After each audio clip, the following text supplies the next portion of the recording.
नमस्कार, स्वागत है आपका। आप देख रहे हैं फैक्ट वाला। मैं हूं आपके साथ रवि मिश्रा। TV9 डिजिटल में हम एक नई कोशिश कर रहे हैं और आज की शुरुआत मैं करूं उससे पहले मेरे हाथ में एक बहुत ही अच्छी किताब है। किताब का नाम है गुनाहों का देवता और धर्मवीर भारती ने इसे लिखा था।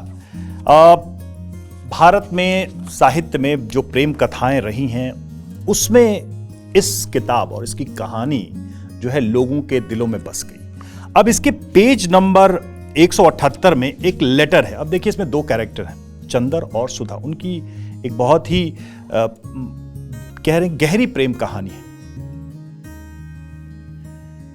सुधा चंदर को एक खत लिखती है। उस खत का एक हिस्सा मैं पढ़ूंगा, उसके बाद हम आज अपने कार्यक्रम के विषय पर आएंगे।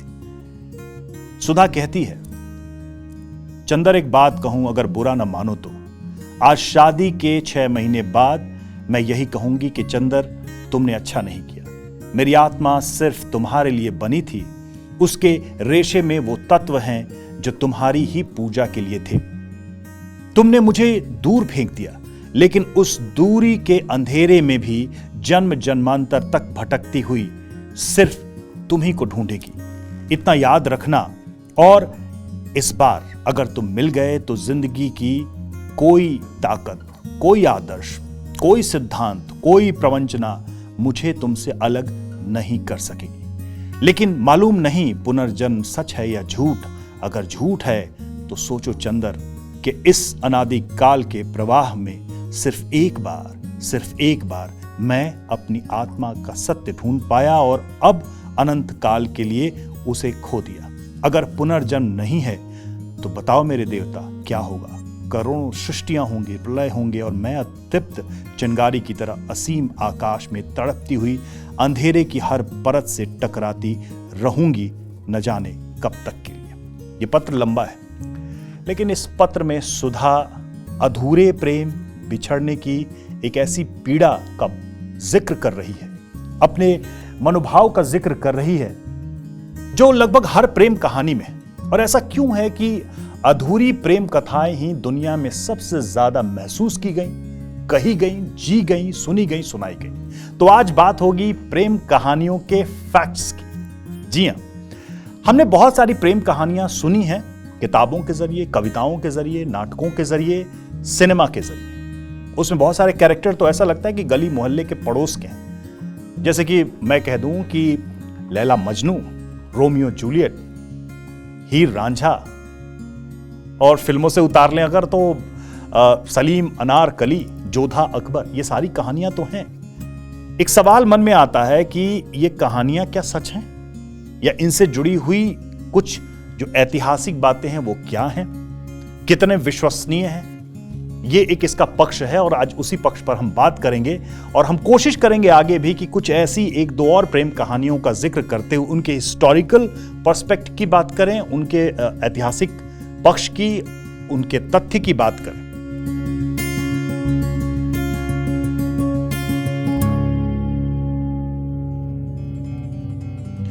तो आज की शुरुआत के लिए मैंने सोचा कि क्यों ना उस कहानी से शुरू किया जाए जिस कहानी को पूरी दुनिया में एक प्रेम के आदर्श के रूप में देखा जाता है, लैला मजनू। कहने की जरूरत नहीं है, लैला मजनू का नाम आते ही जो जिस मनस्थिति में होता है वो उसी मनस्थिति से इन कैरेक्टर्स को देखता है। भाई, फिल्मों में गाने भी आए, लैला मैं लैला ऐसी हूं लैला, मैं लैला लैला चिल्लाऊंगा कुर्ता फाड़ के। एक गहरी दुख भरी प्रेम कहानी को कैसे नरेट किया जा सकता है, आप इसमें भी देख सकते हैं। तो सवाल यह है कि इस प्रेम कहानी की सच्चाई क्या है, इसकी गहराई क्या है, कौन लोग थे लैला मजनू, उनकी असल जिंदगी क्या थी, कब थे, कहां थे, क्या आप इस बारे में जानते हैं? और नहीं जानते हैं तो आज का ये फैक्ट वाला एपिसोड कुछ ऐसे ही फैक्ट्स आपके सामने रखने जा रहा है। तो चलिए शुरुआत करते हैं लैला मजनू की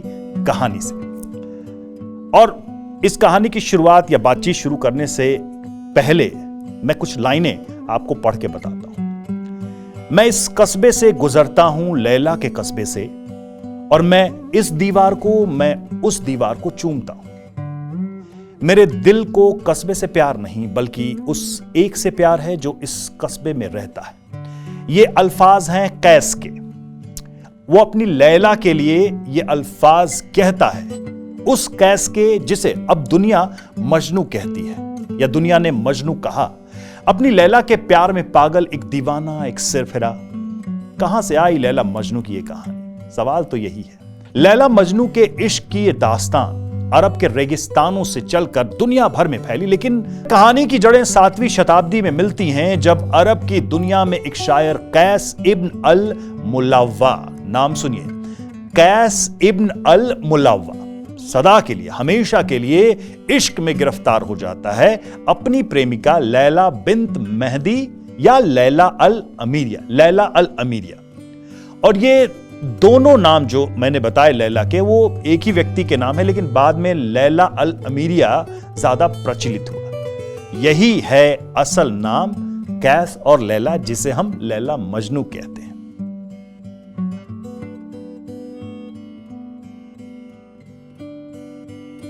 असल में ये एक पर्शियन यानी फारसी प्रेम कहानी के जरिए दुनिया में पहुंचा। और ये जो मजनू नाम है असल में नाम नहीं है, बल्कि ये एक उपमा है या संज्ञा कह लीजिए। और इसका अर्थ होता है पागल, दीवाना, पंजाबी में कमला कह लीजिए। और यहीं से कैस का नाम मजनू पड़ जाता है। 7वीं शताब्दी में अरब में ये कहानी छोटी कविताओं और लोक कथाओं में शुमार थी। लोग इसे कहते सुनते थे, इसकी चर्चा करते थे।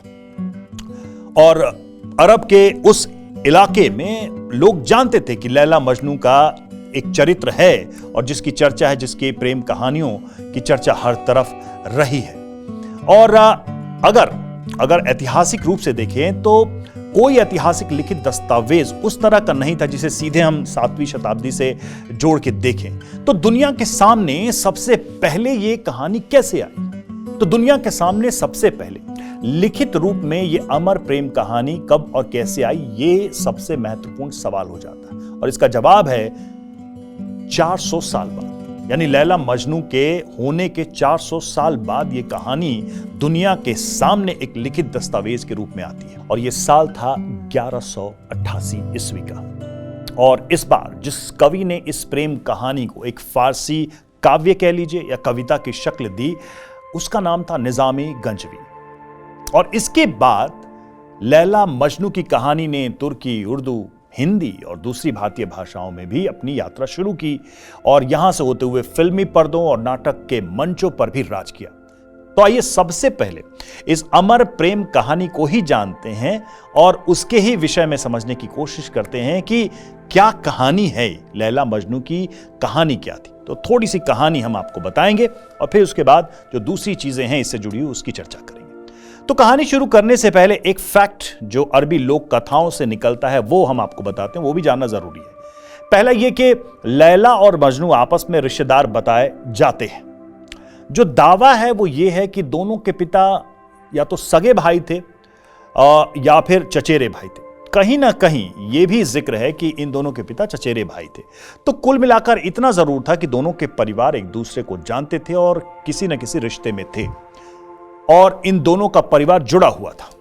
कैस यानी मजनू और लैला के जन्म आज के सऊदी अरब के अल अफलाज प्रांत में बताया जाता है। आज का जो सऊदी अरब है वहां पर एक अल अफलाज प्रांत है, वहां पर उनका जन्म हुआ था।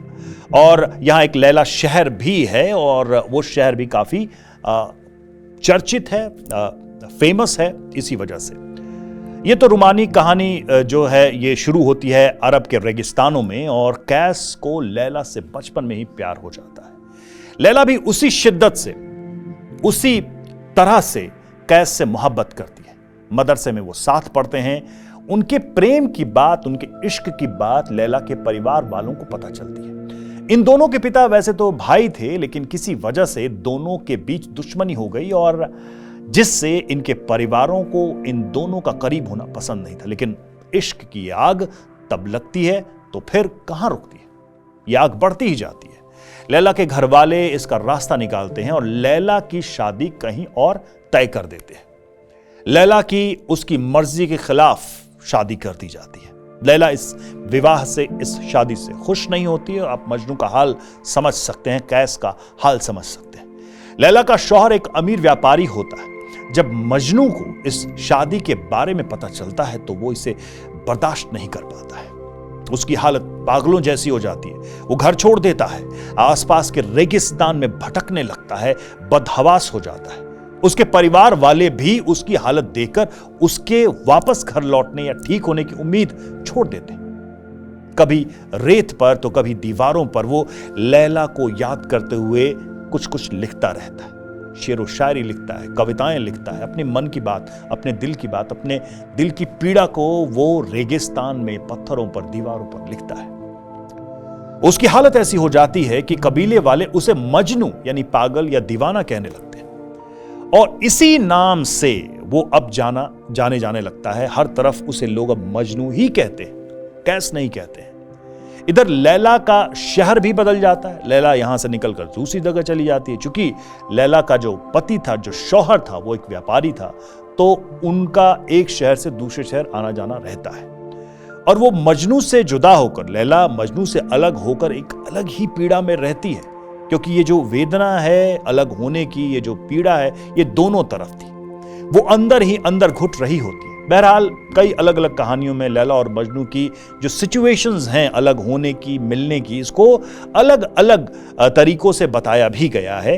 कई जगहों पर कहानी में आगे ये भी लिखा गया है कि लैला के पति की मौत हो जाती है, जिसके बाद मजनू को एक बार फिर से लैला से मिलने की उम्मीद होती है और वो उसके शहर भी जाता है। परिवारों की दुश्मनी फिर से बीच में आ जाती है। कुल मिलाकर दोनों का प्रेम अधूरा रहता है। मजनू से कभी न मिल पाने के गम में लैला की आखिरकार मौत हो जाती है और दावा यह किया जाता है कि 688 ईस्वी में जब मजनू पूरी तरह से होश खो बैठता है तो वो लैला के कब्र के पास ही दम तोड़ देता है। वहीं पर वो मरा हुआ लोगों को मिलता है, वहीं उसकी लाश मिलती है। उसी कब्र के पास एक चट्टान पर एक कविता मजनू की लिखी हुई होती है। फिर से वो लाइनें मैं आपको दोहरा रहा हूं जो चट्टान पर लिखी है। मैं इस कस्बे से गुजरता हूं, लैला के कस्बे से, मैं इस दीवार को और उस दीवार को चूमता हूं। मेरे दिल को कस्बे से प्यार नहीं है, बल्कि उस एक से प्यार है जो यहां रहता है। ये बातें कैस ने लैला के लिए लिखी थी। प्यार की इस अमर लेकिन दुखद कहानी को सदियों तक अलग अलग भाषाओं में कहा और सुना गया। रचनाकारों ने अपनी सुविधा के हिसाब से इसमें कई बदलाव भी किए, लेकिन हम कुछ फैक्ट्स इस कहानी से जुड़े हुए आपके सामने लेकर आए हैं जो इस प्रेम कहानी से जुड़े भी हैं और काफी दिलचस्प भी हैं। तो चलिए उनकी शुरुआत करते हैं। तो पहला फैक्ट क्या है? पहला फैक्ट तो यह है कि इस अमर प्रेम कहानी के ऐतिहासिक प्रमाण उस तरह से नहीं है जैसे किसी दूसरी ऐतिहासिक घटनाओं के होते हैं। लोक कथाओं से होते हुए कविताओं और फिर लिखित कहानियों के रूप में दुनिया के सामने यह किस्सा आता है और इसकी हर रचना को अलग अलग कालखंड में रचा गया। 7वीं सदी में जबकि यह कहानी उसी समय की है, उस समय कोई ठोस रचना इस पर नहीं थी या कोई लिखित प्रमाण तो नहीं ही मिलता है। लेकिन 12वीं सदी में अरब की धरती से निकली इस कहानी को एक फारसी कवि निजामी गंजवी, जिसका मैंने पहले भी जिक्र किया था, उसने अपनी काव्य रचना में विस्तार से इसे लिखा। अब दूसरा फैक्ट यह है कि लैला और मजनू की कहानी में जिन जगहों और कबीलों या शहरों का जिक्र है वो आज भी हैं। लैला नाम का शहर, जो तीसरा फैक्ट है, लैला नाम का शहर आज भी मौजूद है और लैला मजनू की कब्रें यहां पर हैं। ऐसी मान्यता है कि यहां जो कब्रें मौजूद हैं वो लैला मजनू की है। और चौथा फैक्ट यह है कि दोनों के जन्म के साल और खानदान के बारे में भी जानकारी उपलब्ध है, उसका भी जिक्र होता है। अरबी रचनाओं में जो दावा किया गया है उसके मुताबिक कैस और लैला दोनों बनु आमिर यानी बनु आमिर इब्न के पुराने और बड़े जो अरब के कबीले थे उससे ताल्लुक रखते थे, यानी उन कबीलों का जिक्र है जैसा हमने आपको बताया भी। और जो बनु आमिर कबीला है वो कबीलों के बड़े संघ का एक आज़ाद हिस्सा माना जाता है।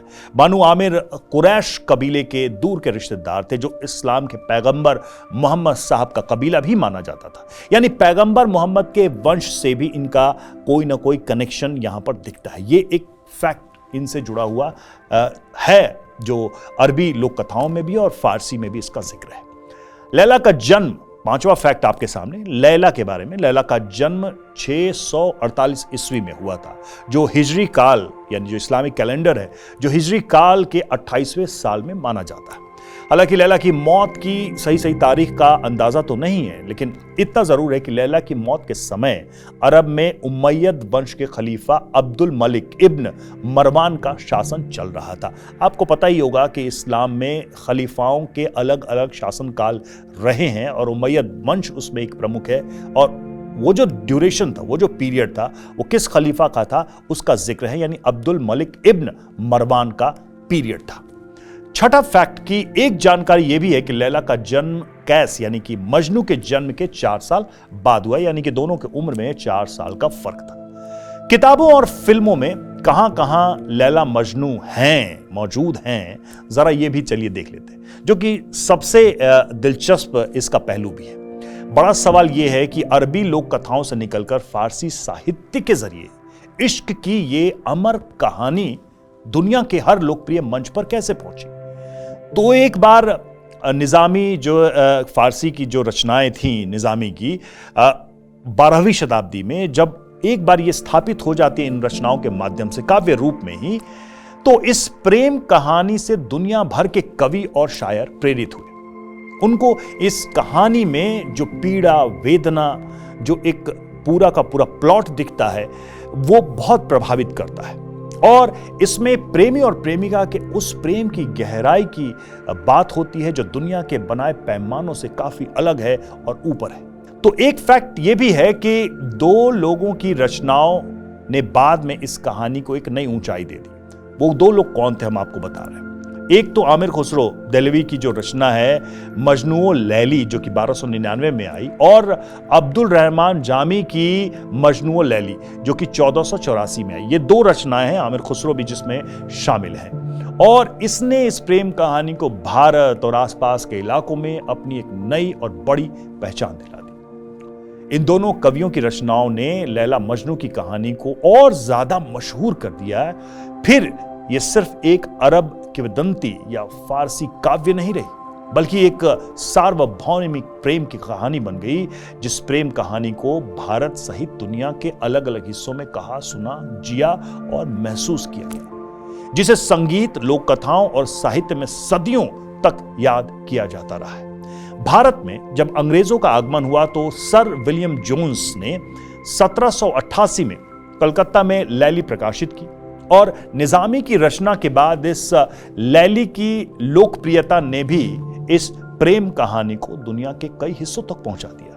हालांकि एक फैक्ट यह भी है कि 1000 साल की अभी तक की यात्रा में, यानी कि अंग्रेजों के आगमन मतलब 7वीं शताब्दी से 17वीं 18वीं शताब्दी तक, ये एक स्थानीय लोक कथा जो है उसमें एक कई सारे तथ्य एलिमेंट्स जुड़ते चले गए, और कई काल्पनिक जो है लिबर्टी कह सकते हैं, क्रिएटिव लिबर्टी, वो रचनाकारों ने ली, जिससे ये किस्सा तो बड़ा हुआ, लेकिन इसको लेकर कंफ्यूजन भी बढ़ते रहे और कई सारे इस कहानियों में मोड़ भी जुड़ते गए। अगर सूफी एंगल की बात करें, उस एंगल से इस कहानी के मूल को समझने की कोशिश करें, यानी प्रेम को देखें, तो इसमें इश्क में खुद को फना करने, दीवानगी या खुद को खो देने की फिलॉसफिकल एंगल को जोड़ दिया गया। और कई सूफी रचनाओं में प्रेमी और ईश्वर के लिए पागलपन की हद तक के प्यार को दर्शाया गया।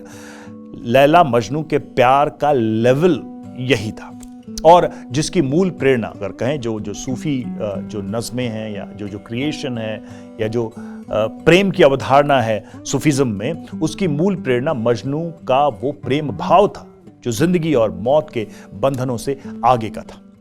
एक फैक्ट भारत को लेकर है और वो सामने आता है जो कहानियों और मान्यताओं से जुड़ा हुआ है, वो बहुत दिलचस्प है। क्या है वो? तो लैला मजनू की ये जो कहानी है, छोटी सी कहानी जरूर है, लेकिन इसका संबंध भारत से है, और इसका संबंध भारत के राजस्थान से है। भारत में यह मान्यता है कि लैला और मजनू ने मौत से पहले राजस्थान के एक गांव में शरण ली थी। माना जाता है कि लैला और मजनू की कब्रें श्री गंगानगर जिले के अनूपगढ़ के पास बिजनौर गांव में स्थित है। वहां की लोक कथा के मुताबिक लैला और मजनू भागकर इस इलाके में आए और वहीं उनकी मौत हो गई। जून में आयोजित होने वाले 2 दिवसीय मेले में भारत और पाकिस्तान से सैकड़ों जो नवविवाहित जोड़े हैं या प्रेमी जोड़े हैं वो यहां आते रहे हैं। और चलिए अब सबसे मजेदार फैक्ट की बात करें, लैला मजनू की प्रेम कहानी पर भारतीय फिल्मों की बात करें, दुनिया भर की बनी फिल्मों की बात करें तो ये लिस्ट बहुत ही लंबी है। जी हाँ, 1922 में लैला मजनू नाम की पहली मुख्य फिल्म बनती है। भारत की ही बात कर ले, बॉलीवुड या भारत में जो फिल्में बनती हैं अलग अलग भाषाओं में, तो हिंदी समेत दक्षिण भारत की भाषाओं में लगभग 15 से ज्यादा फिल्में इस कहानी पर, इस प्रेम कहानी पर बन चुकी हैं। और पूरी दुनिया में 30 से ज्यादा फिल्में लैला मजनू की प्रेम कहानी पर बन चुकी हैं।